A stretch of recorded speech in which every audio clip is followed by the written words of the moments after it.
let's talk about check writing. A bunch of predictions spell out the death of paper checks. That's because today's tech makes it much easier to pay for stuff electronically. So, each year, we write fewer checks. Does that make check writing an outdated skill? Well, the answer's not that simple. It's still important to know how to write a check, and if you don't know, we'll teach you.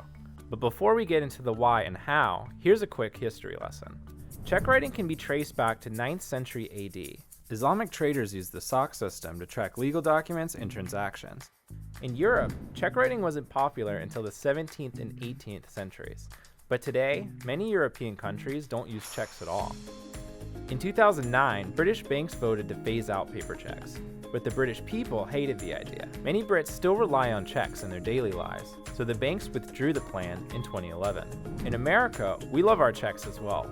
In 2015 alone, Americans wrote about 19 billion checks, which accounted for more than $27 trillion. Baby boomers and Gen Xers didn't write the checks all by themselves. According to this study, 42% of millennials still write checks. So how are checks so popular? Some businesses only accept checks for things like down payments, rent, or security deposits. And some people believe checks are more secure than mobile apps. That's up for debate. Either way, check writing is still a good money skill to have. So if your parents didn't teach you how to write a check, or if you just need a refresher, here's what you need to know.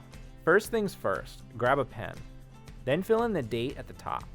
The recipient goes here. Their name has to be written correctly or the bank won't accept the check. And never leave this section blank.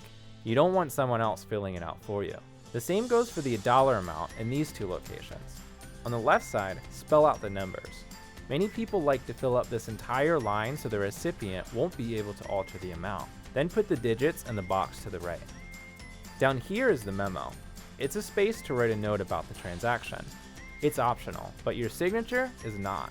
It goes here. Oh, and one more thing, don't forget to keep track of your spending.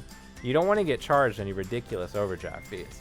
When it comes to money, safe is always better than sorry.